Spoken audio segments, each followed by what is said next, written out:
Jack Monroe wiped the sweat from his brow as he stood at the edge of his field. The sun hung high in the sky, relentless and scorching, baking the cracked soil beneath his boots. Aegis 7 wasn't known for being kind to farmers, but this year was worse than usual. Drought had gripped the planet like a vice, turning once fertile lands into barren stretches of dust and despair. For Jack, survival depended on one thing: the small creek that ran through his property. It wasn't much, just a narrow ribbon of water winding its way through the dry landscape, but it was enough to keep his crops alive. Or at least, it had been enough until recently. Now, something felt wrong. The air carried an unsettling stillness, and when Jack knelt by the stream bed, he saw what he feared most. The water trickled weakly, barely a shadow of its former self. Where there had once been a steady flow, now only shallow puddles remained. Frowning, Jack grabbed his canteen and filled it with the meager remains of the stream before heading upstream. He needed answers, and he wasn't going to find them standing around worrying. As he walked along the dried-up banks, the crunch of brittle grass underfoot echoed his growing unease. The creek had always been reliable, even during the toughest seasons. But this was different. After nearly an hour of trudging through the parched terrain, Jack finally found the source of the problem. Up ahead, massive pipes jutted out from the side of the creek, funneling water into a series of large tanks perched on reinforced platforms. The machinery hummed loudly, sucking up every last drop of liquid gold and leaving nothing behind. Standing nearby, overseeing the operation, was Rose Harper. Rose was a name everyone in Solace Point knew, or feared. She was rich, powerful, and ruthless, a woman who built her empire by taking whatever she wanted without asking permission. Her sleek clothes and polished boots stood out sharply against the rugged wilderness surrounding her. She turned as Jack approached, her sharp eyes narrowing slightly at the sight of him. "What do you think you're doing here?" Jack demanded, his voice tight with anger. "This is my water." Rose raised an eyebrow, unimpressed. "Your water?" she repeated, her tone dripping with mockery. "Funny, I don't see your name written anywhere on it." "It runs through my land," Jack shot back. "That makes it mine." "Not anymore," Rose said coolly, gesturing toward the pumps. "I've invested heavily in securing this resource. If you want water, you'll have to pay for it, just like everyone else." Jack clenched his fists, fighting the urge to lash out. Arguing with Rose was pointless. She didn't care about fairness or morality. To her, life was a transaction, and anyone too poor to participate didn't deserve consideration. Still, he couldn't let her walk all over him like this. "You can't just take everything," Jack said, his voice low but firm. "People depend on this creek. Without it, we'll starve." Rose shrugged, unaffected. "Survival of the fittest. Jack, maybe next time you'll think twice about relying on something so fragile." With that, she turned away, dismissing him as if he were nothing more than a pesky insect. For a long moment, Jack stood frozen, staring at the monstrous machines draining the lifeblood of his farm. His mind raced with thoughts of failure, loss, and helplessness. But then something inside him shifted. Anger burned brighter than fear, fueling a resolve he hadn't felt in years. If Rose thought she could take everything without consequence, she was dead wrong. As Jack made his way back home, the weight of the situation pressed down on him. His fields were dying, his neighbors were fleeing, and Rose showed no signs of stopping. Yet amidst the chaos, a spark of determination flickered to life. He wouldn't let her win. Not without a fight. Image description for Leonardo AI. A desolate, drought-stricken landscape with cracked earth and sparse patches of yellowed grass. In the foreground, a man wearing worn-out work clothes kneels beside a shallow, almost dry creek bed, looking frustrated and exhausted. The background shows massive industrial pipes, diverting water into large metal tanks mounted on sturdy platforms. Nearby, a wealthy woman in elegant attire stands confidently, arms crossed, observing the scene with a cold, calculating expression. The sky above is bright and harsh, with no clouds to offer relief from the blazing sun. Jack trudged back to his farm, each step heavier than the last. The sun had begun its descent, casting long shadows across the barren fields. His heart felt as dry as the cracked soil beneath his boots. As he reached the edge of his property, he paused and looked out over the wilting crops. Without water, they wouldn't last another week. Worse still, some of his neighbors had already packed up and left, abandoning their homes in search of greener pastures, or at least places where survival seemed possible. The weight of it all pressed down on him. He sat on a weathered wooden fence post, staring blankly at the horizon. What could he do? Rose Harper was untouchable, her wealth and influence making her a force of nature. She didn't care about fairness or community. She only cared about power. But giving up wasn't an option either. If he surrendered now, everything he'd worked for would be lost. Just as despair threatened to overwhelm him, a familiar voice broke through the silence. "You look like someone who's been wrestling with a storm and losing." Jack turned to see Clara Hayes walking toward him. Clara had grown up just a few farms down from Jack, and though life had taken them in different directions, they'd remained close friends. She was practical, smart, and always ready with a kind word, or a sharp kick in the rear when needed most. "Clara," Jack said, forcing a weak smile. "I don't suppose you've got any miracles hiding in that bag of yours." She laughed softly but quickly sobered when she saw the exhaustion etched into his face. "Things are bad, huh?" He nodded. "Worse than bad. Rose has sucked the creek dry. There's nothing left for us." Clara frowned, glancing toward the distant hum of machinery upstream. "That woman doesn't know the meaning of enough. She'll take until there's nothing left to take." "That's what I'm afraid of," Jack admitted. "But what can I do? She's got money, connections, and those damn pumps. I'm just me." Clara crossed her arms and studied him thoughtfully. "You're forgetting something important. Jack, you're not just you. You're the guy who fixed a broken tractor with duct tape and sheer stubbornness. You're the guy who kept this farm going when everyone said it couldn't be done. And you're definitely not the kind of person who rolls over when someone tries to push you around." Her words sparked a flicker of hope in Jack's chest. Maybe she was right. Maybe there was still a way to fight back. "Even if I wanted to try, how? I can't outspend her, and I sure as hell can't outmuscle her." Clara grinned, her eyes lighting up with determination. "Who says you have to play by her rules? Sometimes winning isn't about having more, it's about being smarter. Let's think outside the box." Over the next hour, they sat together under the shade of an old oak tree, brainstorming ideas. Clara suggested exploiting a loophole in Aegis 7's planetary laws. Anyone could claim ownership of unregistered bodies of water if they improved or altered them significantly.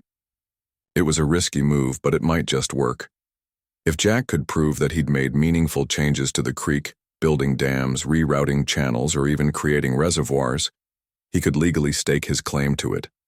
The idea ignited a fire in Jack. For the first time since discovering Rose's pumps, he felt a sense of purpose. "If I did that," he said slowly, "it wouldn't just be about my farm anymore. It'd be about everyone who depends on this creek. We could take it back, for all of us." Clara nodded enthusiastically. "Exactly. But you'll need help." "This isn't something you can do alone," Jack agreed. Together they began reaching out to others in the community. Their first stop was Sam Carter, a retired engineer who lived on the outskirts of town. Sam was in his late 60s with a gruff demeanor and hands calloused from decades of hard work. Despite his age, his mind was sharp, and he knew more about hydraulics than anyone else in the area. When Jack explained the plan, Sam listened intently, stroking his beard.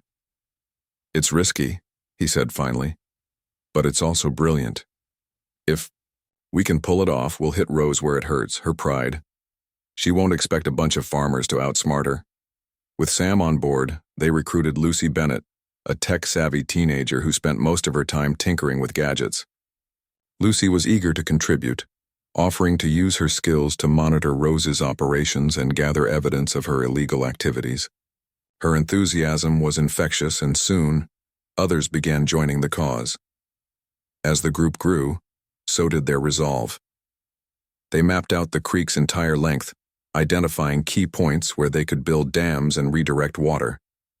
Sam sketched designs for simple yet effective structures using materials they could scavenge from abandoned buildings. Lucy set up hidden cameras near Rose's pumps, capturing footage of the damage they were causing. Meanwhile, Jack rallied the remaining farmers, reminding them of what was at stake. Despite their progress, tensions simmered just below the surface. Everyone knew Rose wouldn't go down without a fight. Rumors spread that she'd hired enforcers to patrol the area, ensuring no one interfered with her operations. Fear lingered in the air, but Jack refused to let it paralyze them. Every night, he reminded himself why they were doing this, not for revenge, but for survival. One evening, as the team gathered around a makeshift table littered with blueprints and tools, Jack raised a hand for quiet. "We're running out of time," he said, his voice steady despite the knot of anxiety in his stomach. "Rose won't wait for us to finish. We need to move fast." Sam nodded. "Agreed. Tomorrow we start building. No turning back." The IMO group exchanged determined glances, united by a shared goal. For the first time in weeks, Jack allowed himself to feel a glimmer of optimism. This wasn't just about reclaiming water, it was about reclaiming hope. Image description for Leonardo AI. A group of people gathered around a wooden table under the shade of a large oak tree. The table is cluttered with rolled-up maps, handwritten, notes and crude sketches of dam designs. In the foreground, a man in dusty work clothes stands with his arms crossed, speaking passionately to the others. Behind him, an older man with a gray beard leans forward, pointing at a blueprint while a teenage girl adjusts a small drone on the table. The scene is set against a backdrop of dry, barren fields stretching toward the horizon, with a faint orange glow hinting at sunset. The sun rose early over Aegis 7, painting the cracked earth with hues of orange and gold. Jack Monroe stood at the edge of his property, staring at the makeshift tools and materials scattered around him. Today was the day they would begin building the first dam. It wasn't much, a simple structure made of salvaged wood, rocks, and metal scraps, but it was their best shot at reclaiming control of the creek. With Sam Carter directing operations and Lucy Bennett monitoring Rose's movements, the team worked quickly to avoid detection. As the morning wore on, the group fell into a rhythm. Sam barked instructions while Jack and a few others hauled heavy stones into place, securing them with thick ropes and nails. Lucy darted between the workers, her tablet clutched tightly in one hand, ensuring no enforcers were nearby. Despite the grueling heat and backbreaking labor, there was an undeniable sense of camaraderie among them. For the first time in weeks, hope felt tangible. But as the hours passed, that fragile optimism began to waver. Midway through the construction, Lucy suddenly froze, her eyes glued to the screen of her tablet. "We've got trouble," she whispered, urgently. "Rose's drones are heading this way." Jack's stomach sank. He knew it was only a matter of time before Rose discovered what they were doing, but he hadn't expected her to act so soon. "How far out?" he asked, wiping sweat from his brow. 5 minutes, maybe less," Lucy replied, her voice trembling, slightly. "They're scanning the area." Without hesitation, Jack turned to the others. "Everyone grab what you can and clear out. We'll finish this later." The team scrambled to dismantle their equipment, hiding anything incriminating in nearby bushes or burying it beneath loose soil. Within moments, the distant hum of rotors filled the air as 2 sleek drones appeared on the horizon, their cameras swiveling ominously. Jack signaled for everyone to retreat into the cover of trees, his heart pounding as he watched the machines hover above the half-built dam. For several tense minutes, the drones circled overhead, their mechanical whirring echoing across the barren landscape. Finally, after what felt like an eternity, they moved on, disappearing beyond the hills. Jack let out a shaky breath, turning to face the others. "That was too close," he muttered. "Next time we won't get off so easy." Despite the setback, the group pressed on. Over the following days, they adopted guerrilla tactics, working in short bursts and moving frequently to avoid drawing attention. Each small victory brought them closer to their goal, but Rose's response grew increasingly aggressive. She doubled her security patrols, stationing armed guards along the creek's banks. Her enforcers began harassing local farmers, threatening, anyone suspected of aiding Jack's cause. One evening, as the team regrouped at Clara's house, tensions boiled over. "This isn't working," snapped Ben Harper, a burly farmer with a temper to match. "Every time we make progress, she hits back harder. We're running ourselves ragged trying to keep up." "We don't have a choice," Jack said firmly. "If we stop now, she wins. Is that what you want?" Ben scowled but didn't answer. Instead, he stormed outside, slamming the door behind him. The room fell silent, the weight of his words hanging heavily in the air. Clara broke the silence, her voice calm but resolute. "He's scared, Jack, we all are. But giving up isn't an option. If we stick together, we can beat her." Jack nodded, though doubt gnawed at him. He glanced at Lucy, who sat quietly in the corner, her face pale. "What about the footage?" he asked. "Did you manage to get anything useful?" Lucy hesitated before nodding. "I hacked into one of her drones yesterday. There's video of her ordering the patrols to intimidate people. It's not much, but it's proof she's using intimidation tactics." "That's something," Jack said, forcing a smile. "Good work, Lucy." As the meeting drew to a close, Jack stepped outside to clear his head. The night was cool, the stars faint pinpricks of light against the vast expanse of sky. He leaned against the porch railing, staring out at the darkened fields. This fight was bigger than him now. It had become a symbol of resistance against greed and oppression. And yet, the cost was mounting. Every day, more people left the community, unwilling or unable to endure the hardship. A soft voice interrupted his thoughts. "You look like you're carrying the weight of the world." Jack turned to see Clara standing beside him, her arms crossed against the chill. "Feels like it sometimes," he admitted. I need to know we're doing the right thing." "You are," Clara said without hesitation. "Not everyone will stay, and that's okay. What matters is that you're fighting, for them, for us, for the future."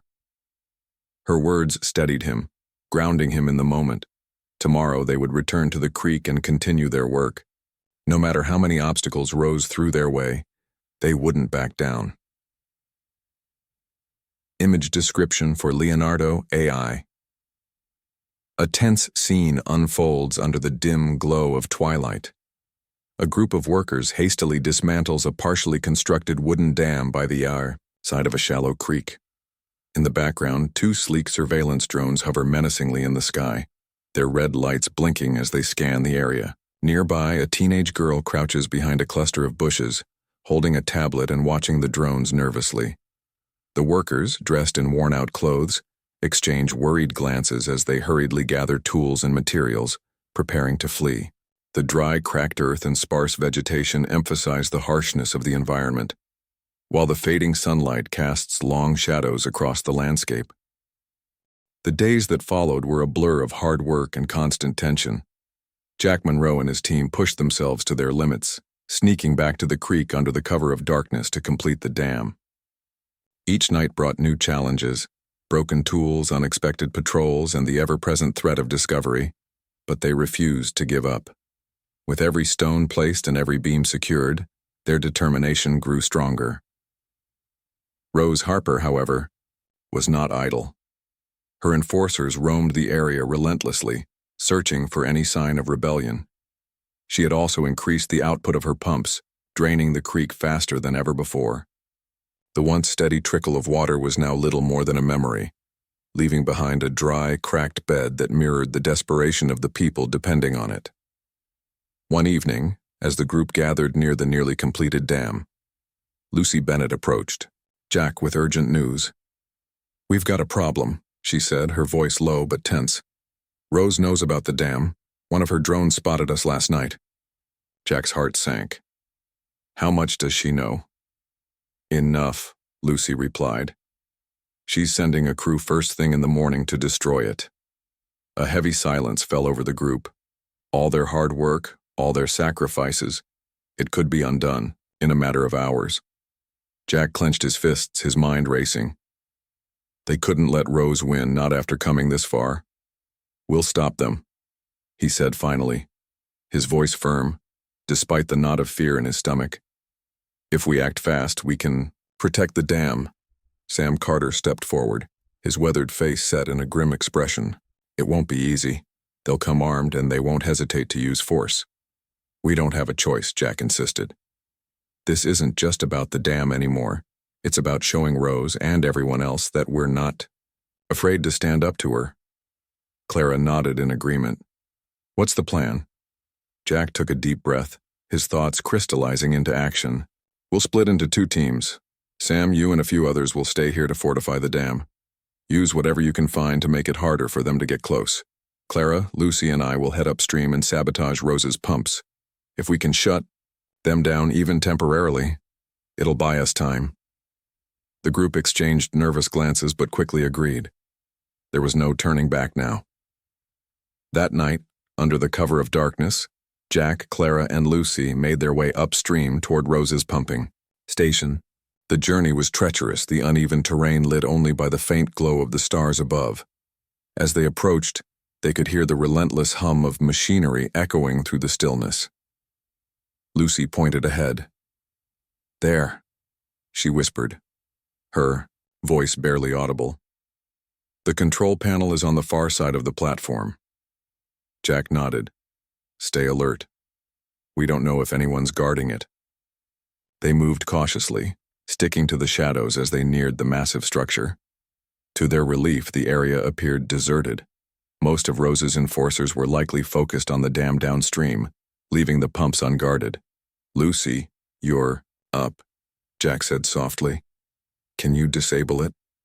Lucy knelt beside the control panel, her fingers flying over the buttons and switches. After a few tense moments, the hum of the pumps began to slow, then stopped altogether. A triumphant smile spread across her face. Done. But their victory was short-lived. Before they could retreat, the sound of footsteps echoed behind them. Jack turned to see 3 enforcers emerging from the darkness, their weapons trained on the group. Hands where we can see them. One of them barked. Jack raised his hand slowly, his mind racing. They were outnumbered and outgunned, but surrender wasn't an option. Out of the corner of his eye, he noticed a pile of loose rocks nearby. With a subtle nod to Clara, he signaled for her to create a distraction. On cue, Clara shouted, "Look out!" and threw a handful of dirt into the air. The sudden noise and movement startled the enforcers, giving Jack just enough time to grab a rock and hurl it at the nearest guard. The man stumbled, dropping his weapon. Chaos erupted as Lucy and Clara joined the fray, using whatever they could find to defend themselves. Jack tackled another enforcer, wrestling him to the ground, while Clara kicked the 3rd man's legs, out from under him. Though outnumbered, their desperation gave them strength. When the dust settled, the enforcers lay unconscious, their weapons scattered around them. Jack caught his breath, his body aching from the struggle. "Good job," he said, looking at Clara and Lucy. "Let's get out of here before reinforcements arrive." Back at the dam, Sam and the others had fortified their position with makeshift barricades and traps. By the time Rose's crew arrived at dawn, they found themselves facing unexpected resistance. Rocks and debris blocked their path, forcing them to dismount their vehicles and proceed on foot. Hidden among the trees, Sam and his team launched a surprise attack, pelting the enforcers with stones and shouting taunts to confuse them. Though outnumbered, Sam's group held their ground, buying precious time for Jack and the others to return. When Jack, Clara, and Lucy finally arrived, they joined the fight with renewed energy. Together, they drove Rose's crew back, forcing them to retreat empty-handed. As the sun rose higher in the sky, the exhausted group stood victorious, their dam still standing. For the first time in weeks, the creek flowed freely, its waters spilling over the newly constructed barriers and spreading life back into the parched land. Jack looked at his friends, pride swelling in his chest. They had faced overwhelming odds and emerged stronger than ever. But he knew this was only the beginning. Rose wouldn't give up easily, and the battle for the creek was far from over. Image description for Leonardo AI. A dramatic nighttime scene unfolds near a massive industrial pumping station by a dried-up creek. 3 figures, a man, a woman, and a teenage girl, sneak cautiously toward the humming machinery, their faces illuminated by faint starlight. The man gestures silently, directing the group's movements, while the teenage girl kneels beside, a glowing control panel, her hands working quickly to disable it. Suddenly, 3 armed enforcers step out of the shadows, their weapons drawn and aimed at the intruders. Tension hangs thick in the air as the 2 groups face off, surrounded by the eerie glow of the machinery and the stark, barren landscape. The victory at the dam and the sabotage of Rose Harper's pumps gave Jack Monroe and his team a much-needed boost. For the first time in weeks, water flowed freely through the creek, reviving the parched fields and bringing hope back to the community. But the celebration was short-lived. Everyone knew Rose wouldn't take this lying down. She had resources, connections, and a reputation for ruthlessness. This fight was far from over. True to form, Rose struck back with a vengeance. Early one morning, as the sun began to rise over the horizon, a convoy of trucks rolled into the area. Armed enforcers surrounded the dam, while engineers worked to dismantle the structure Jack and his team had fought so hard to build. By midday, the dam was reduced to rubble and the creek was once again diverted into Rose's reservoirs. Jack stood on a hill overlooking the scene, his jaw clenched in frustration. Clara stood beside him, her arms crossed tightly over her chest. "She's not going to stop," Clara said quietly. "Not until we're all gone." Jack didn't respond immediately. He stared at the destruction below, his mind racing. They couldn't keep fighting like this, retaliating only to be crushed again. There had to be another way. "What if we took this to court?" Lucy asked suddenly. She had been listening silently, her tablet clutched in her hands. "We've got evidence of what she's done. Maybe we can use it against her." Jack frowned.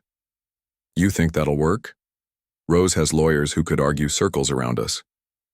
"It's worth a shot," Lucy insisted.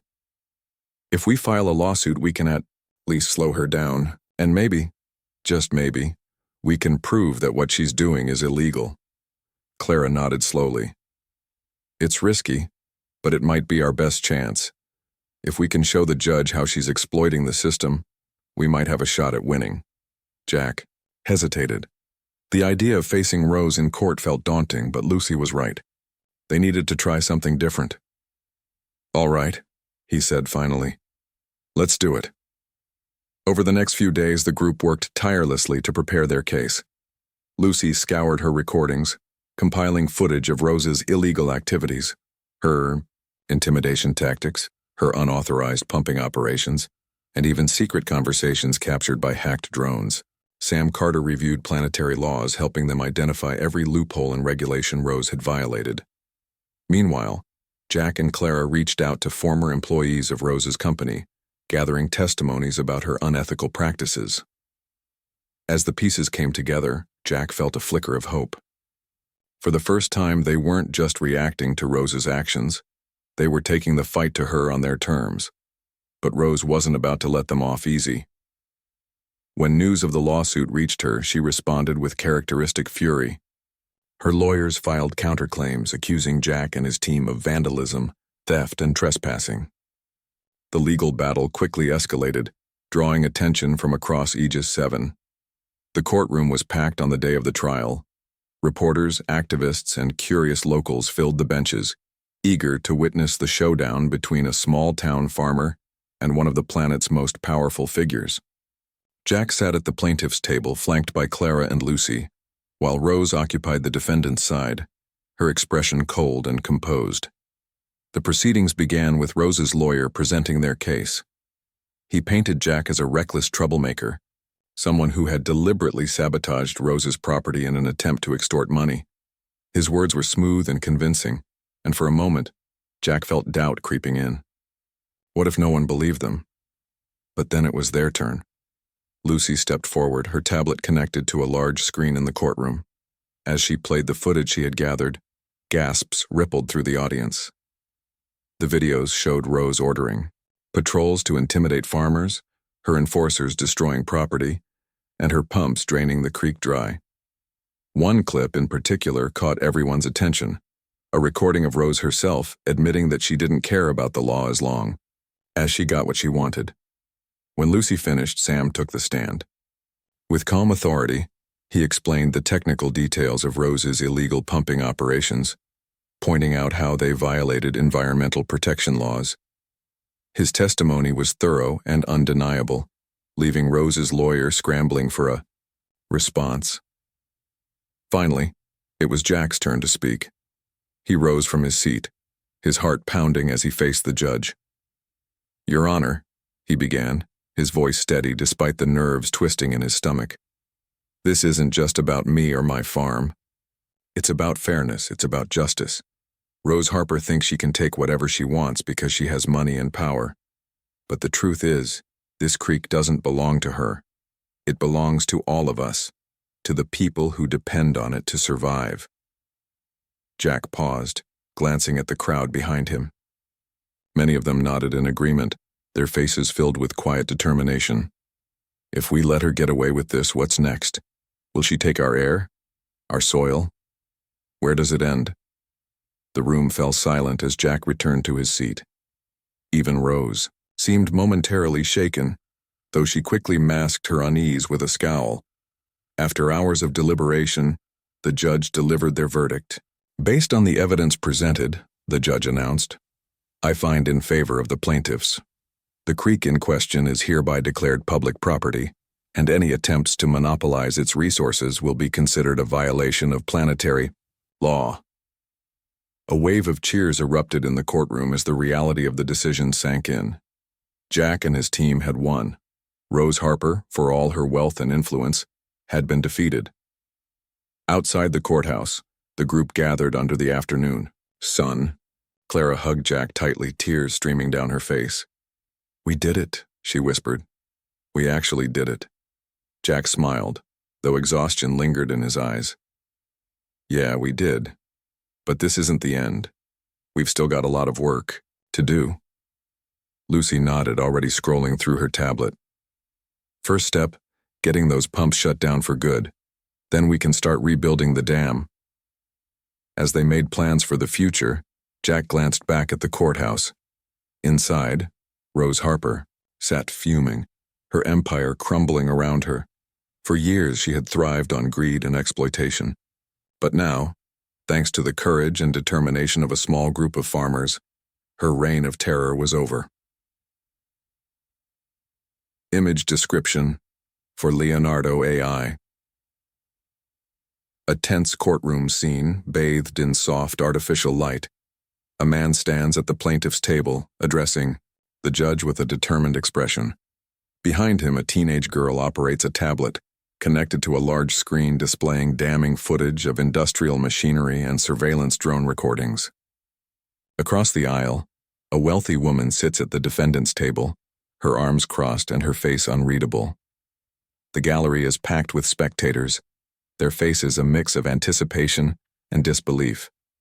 Papers and legal documents are scattered across both tables, adding to the chaotic yet serious atmosphere of the trial. The days following the trial were a whirlwind of activity. With the judges ruling in their favor, Jack Monroe and his team wasted no time putting their plans into action. The first step was dismantling Rose Harper's pumps and redirecting the creek back to its natural course. Sam Carter led the effort, overseeing a group of volunteers as they worked tirelessly to remove the massive machinery that had drained the water for so long. Lucy Bennett stayed close, documenting every moment with her tablet, ensuring there would be no room for Rose to contest the ruling. As the pumps were dismantled, the creek began to flow freely once more. Its waters spread across the parched land, like a balm, reviving crops and filling reservoirs that had been dry for months. The transformation was nothing short of miraculous. Farmers who had been on the verge of abandoning their homes returned, inspired by the victory and eager to rebuild. The community came together in ways no one had thought possible, sharing resources, labor, and hope. Jack stood at the edge of the newly restored creek, watching as children splashed in the shallow water while adults worked nearby, repairing irrigation systems and planting new seeds. Clara joined him, carrying 2 cups of fresh water. She handed one to Jack with a smile. "It feels good, doesn't it?" Jack nodded, taking a sip. The cool liquid was a reminder of everything they had fought for. Yeah, it does. But we couldn't have done it without everyone pitching in. Clara glanced around at the bustling scene. People needed this, not just the water, but the proof that we can stand up to someone like Rose and win. You gave them that, Jack. He shook his head. We all did. This wasn't my fight alone. It was ours. Despite the triumph, Jack couldn't help but feel a pang of sadness. The cost of the battle had been high. Friendships tested, lives disrupted, and scars left behind that would take time to heal. Some neighbors had left during the worst of the drought, unable to return even now. Others had lost too much to stay. But for those who remained, there was a renewed sense of purpose. One evening, as the sun dipped below the horizon, painting the sky in hues of orange and purple, the community gathered for a celebration. Tables were set up under the stars, laden with food grown from the revitalized fields. Music played softly in the background as people laughed, danced, and shared stories of survival and resilience. Jack sat quietly at the edge of the gathering, content to watch the joy unfold around him. Lucy approached, plopping down beside him with a grin. You look like you're thinking too hard, she teased. This is supposed to be a party. Jack chuckled. I'm just processing everything, I guess. It's hard to believe how far we've come. You earned it, Lucy said firmly. All of you did. And look at what you've built. A system where no one person can control the water. That's huge. Jack nodded, his gaze drifting toward the creek. Its gentle flow seemed almost magical now, a lifeline that united them all. We've still got work to do, he said, making sure this never happens again, setting up rules, to share the water fairly, building something that lasts. That's the next chapter, Clara added, joining them with a plate of food. And we'll figure it out, together. The three of them sat in comfortable silence, watching as the festivities continued late into the night. For the first time in what felt like forever, the future didn't seem so daunting. They had faced insurmountable odds and emerged stronger than ever. The scars of the past would always remain, but they were reminders of the strength it took to overcome. As the celebration wound down, Jack walked back to the creek alone, needing a moment to reflect. He knelt by the water's edge, trailing his fingers through the cool current. Memories of the struggle flooded his mind, the sleepless nights, the arguments, the fear, but also the moments of unity and triumph. He thought about Rose Harper, whose greed had sparked this fight, and how her downfall had become a turning point for the entire community. In the end, it wasn't about revenge or power. It was about balance, about remembering that some things, like water, belong to everyone, and that true strength lay not in domination but in cooperation. Jack stood, gazing at the shimmering surface of the creek. Somewhere in the distance an owl called, its sound echoing across the quiet landscape. He smiled softly, feeling a deep sense of peace. Whatever challenges lay ahead, he knew they would face them together. Image description for Leonardo AI. Serene nighttime scene illuminated by the soft glow of lanterns strung between trees. A group of people celebrates near a flowing creek, their faces lit with warmth and happiness. Children play in the shallow water, while adults dance and laugh around tables filled with food and drinks. In the foreground, a man kneels by the creek's edge, his hand trailing through the water as he looks out thoughtfully. Behind him, a teenage girl and a woman sit on a log, smiling as they talk. The backdrop features rolling hills and a starry sky, with the faint glow of a setting sun lingering on the horizon. The atmosphere is one of unity, hope, and renewal,